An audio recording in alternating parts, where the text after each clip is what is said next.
സെൽഷിപ്പായിട്ട് order വന്നു കഴിഞ്ഞാൽ അതെങ്ങനെ ഫുൾഫിൽ ചെയ്യാമെന്നാണ് ഇന്നത്തെ വീഡിയോയിൽ നമ്മൾ കാണിക്കുന്നത്. ഓക്കെ, അപ്പോൾ ഇന്നത്തെ വീഡിയോയിലേക്ക് എല്ലാവരെയും സ്വാഗതം. രണ്ട് മെത്തേഡ് ഉണ്ട്, ഒന്ന് ഈസി ഷിപ്പും ഒന്ന് സെൽഷിപ്പും. ഈസി ഷിപ്പ് എന്ന് വെച്ച് കഴിഞ്ഞാൽ ആമസോൺ വന്ന് കളക്ട് ചെയ്ത് ഡെലിവറി ചെയ്യും. സെൽഷിപ്പ് എന്ന് വെച്ച് കഴിഞ്ഞാൽ നമ്മളായിട്ട് തന്നെ അയച്ചു കൊടുക്കുന്ന മെത്തേഡാണ്. ഓക്കെ, അപ്പോൾ അതിന് നോർമലി നമ്മൾ ഈസി ഷിപ്പ് ചെയ്യുന്ന പോലെ തന്നെ ഓർഡേഴ്സിൽ പോവാം. ഓക്കെ, ഓർഡേഴ്സിൽ പോയി കഴിയുമ്പോൾ സെൽഷിപ്പ് കൺഫേം ഷിപ്മെൻറ്റ് എന്ന് പറഞ്ഞിട്ട് ഓപ്ഷൻ കാണും. അതിൻ്റെ ലെഫ്റ്റ് സൈഡിൽ ഷിപ്പ് ബൈ ഡേറ്റും കാണും. ഓക്കെ, അപ്പോൾ ഇത് ഇന്നലെ അയച്ചു കൊടുക്കേണ്ട ഓർഡർ ആയിരുന്നു, പക്ഷേ അത് അയച്ചു കൊടുക്കാൻ പറ്റിയില്ല. അപ്പോൾ അങ്ങനെ വരുമ്പോൾ എന്ന് വെച്ച് കഴിഞ്ഞാൽ ഇതിന് ലേറ്റ് ഫീ ഈടാക്കും. ഓക്കെ, ഇതിന് ലേറ്റ് ഫീ ഈടാക്കും. അപ്പോൾ അവിടെ എന്നാണോ ഡേറ്റ് കൊടുത്തിരിക്കുന്നത് അന്ന് തന്നെ ഇത് അയച്ചു കൊടുക്കാൻ നോക്കുക. ഓക്കെ, അയച്ചു കൊടുക്കാൻ വളരെ സിമ്പിളാണ്. നമ്മൾ ഈസി ഷിപ്പിൽ ചെയ്യുമ്പോൾ എന്താണ്, നമ്മൾ ഓർഡർ ഷെഡ്യൂൾ ചെയ്യുമ്പോൾ നമുക്ക് അതിൻ്റെ സ്ലിപ്പ് കിട്ടും അല്ലേ. സെൽഷിപ്പിൽ നേരെ ഓപ്പോസിറ്റാണ്. ആദ്യം എന്ത് ചെയ്യുക, വന്നിരിക്കുന്ന ഓർഡറിൽ ജസ്റ്റ് ക്ലിക്ക് ചെയ്യുക. ക്ലിക്ക് ചെയ്തതിന് ശേഷം ഡെലിവറി ക്ലിക്ക് ചെയ്യുമ്പോൾ അവരുടെ അഡ്രസ്സ്, ഓക്കെ, ഷിപ്പ് ടു എന്നുള്ള ഇതിൽ ഞാനിപ്പോൾ അത് അഡ്രസ്സ് കംപ്ലീറ്റ് ചെയ്യാൻ കാണിക്കുന്നില്ല, പ്രൈവസി ആയതുകൊണ്ട്. ഷിപ്പ് ടു എന്നുള്ള അതിൽ അവർ അഡ്രസ്സ് കംപ്ലീറ്റ് കാണിക്കും.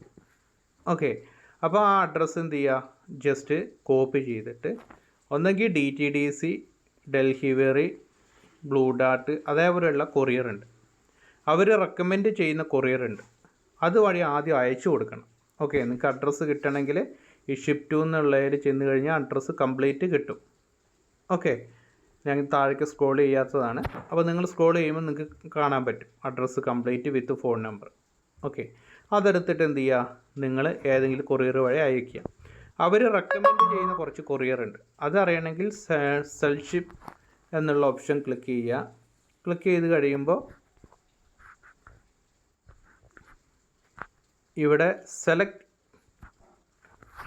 Courier team.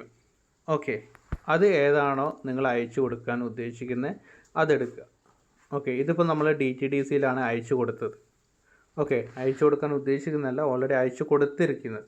ആ അയച്ചു കൊടുത്ത ഏതാണോ അതെടുക്കുക. ഇപ്പോൾ DTDC ആണ്, DTDC എടുക്കുക. then ഷിപ്പിംഗ് സർവീസ് എന്ന് പറഞ്ഞിട്ട് ചോദിക്കും, അവിടെ വീണ്ടും DTDC എന്ന് അടിച്ചു കൊടുക്കുക. അതിന് തൊട്ട് താഴെ നമുക്ക് കിട്ടിയിരിക്കുന്ന ട്രാക്കിംഗ് ID ഉണ്ട് അല്ലേ, ആ ട്രാക്കിംഗ് ID ജസ്റ്റ് ഇവിടെ കൊടുക്കുക. ഓക്കെ, ഇപ്പോൾ ഇവിടെ ഇതാണ് ട്രാക്കിംഗ് ID, DTDCൻ്റെ ട്രാക്കിംഗ് ID ഇതാണ്. R514 തുടങ്ങുന്നതാണ് tracking ID. അത് നമ്മൾ ജസ്റ്റ് എന്ത് ചെയ്യുക, കോപ്പി ചെയ്തതിന് ശേഷം ഇവിടെ എന്ത് ചെയ്യുക, ഇവിടെ പേസ്റ്റ് ചെയ്യുക. ഓക്കെ, പേസ്റ്റ് ചെയ്തതിന് ശേഷം സെൽഷിപ്പ് കൺഫേം ഷിപ്മെൻറ്റ് ക്ലിക്ക് ചെയ്യുക. ഓക്കെ, ഇത്ര മാത്രമേ ഉള്ളൂ സെൽഷിപ്പിൽ നമ്മൾ ചെയ്യേണ്ട കാര്യങ്ങൾ. ഓക്കെ, ഇപ്പോൾ നിങ്ങൾ വേറെ ഏതെങ്കിലും കൊറിയർ ആണെങ്കിൽ ആ കൊറിയർ ഇവിടെ സെലക്ട് ചെയ്യുക, അതിൻ്റെ ട്രാക്കിംഗ് ID കൊടുക്കുക.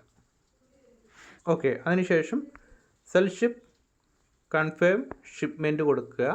ആ കൊടുത്തു കഴിയുമ്പോൾ എന്ത് ചെയ്യും, വെരിഫൈ ട്രാക്കിംഗ് ഡീറ്റെയിൽസ് എന്ന് പറഞ്ഞിട്ടൊരു ഓപ്ഷൻ നമുക്ക് വരും.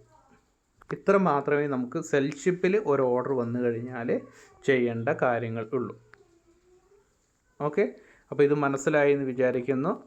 അപ്പോൾ നിങ്ങൾക്ക് സെൽഷിപ്പായിട്ട് ഓർഡർ വന്നു കഴിഞ്ഞാൽ ഈ രീതിയിൽ നിങ്ങൾ എന്ത് ചെയ്യുക. ഈസി ഷിപ്പിൽ എന്ന് വെച്ച് കഴിഞ്ഞാൽ നമുക്ക് ഷെഡ്യൂൾ ചെയ്ത് കഴിയുമ്പോൾ നമുക്ക് സ്ലിപ്പ് കിട്ടും അല്ലേ.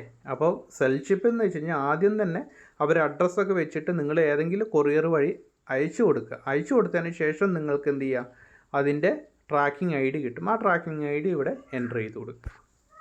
ഓക്കെ, ഇത് കഴിഞ്ഞ ആഴ്ച അയച്ചു കൊടുത്തൊരു ഓർഡറാണ്.